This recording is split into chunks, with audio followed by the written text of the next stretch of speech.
With us now to talk about this and more, California Democratic Congressman Ro Khanna. Congressman, it's always a pleasure to see you. I thank you for your time. You've worked with Gaetz over the years. What do you make of this selection? Where I've worked with him, I've been on issues of war powers. And, to the extent that in any role, whether he was in Congress or other places, he has the president's ear to say that do not have military strikes overseas before coming to Congress, that would be a good thing. I mean, we worked together to make sure John Bolton didn't talk Donald Trump into going into war in Iran. We worked together on trying to stop the Saudi refueling and war in Yemen.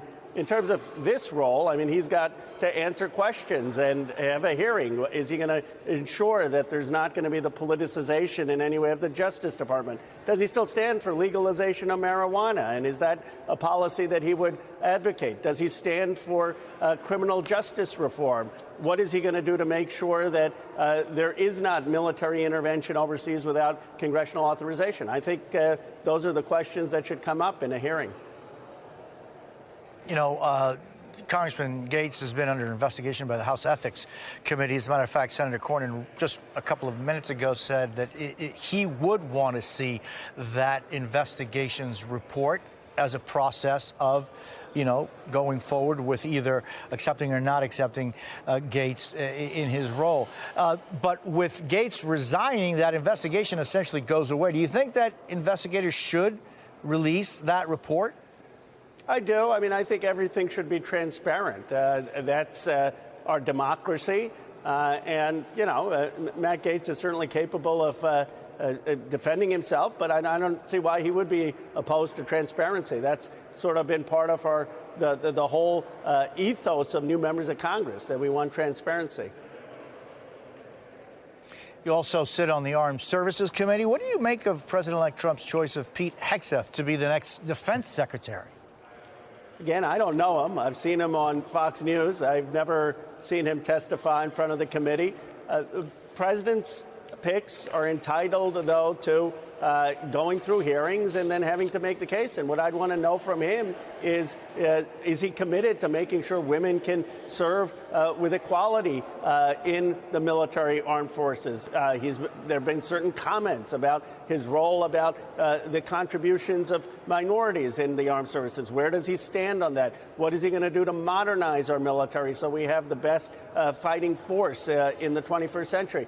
And I think that with all of these picks, they're going to have to make the case in front of the Senate and convince the Senate that they really are up to the job.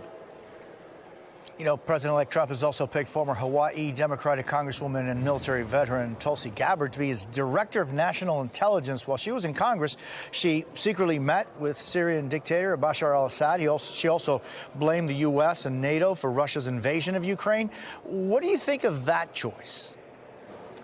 Again, look, I was colleagues with Tulsi Gabbard. I criticized her for the meeting with Assad. I think she's going to have to explain that. Why did she do that? I think she's going to have to explain the concerns about the relationship with Putin. But most importantly, what is her position going forward when it comes to Ukraine? What is her position going forward into making sure that Putin doesn't get Ukrainian territory? I do believe that the president's picks are entitled to hearings and to making the case, but then the senators have to look at the facts and all of the evidence and make their decisions.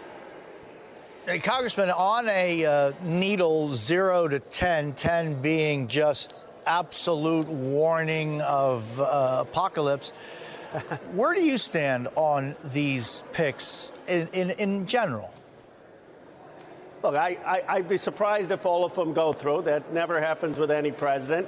I'm more interested in what positions they're going to take.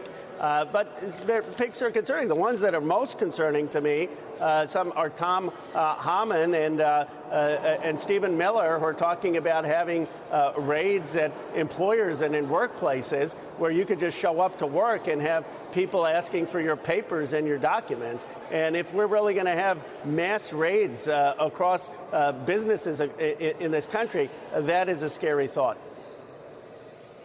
Councilman Ro Khanna, I always appreciate your time. Thank you for sharing some of it with us this morning.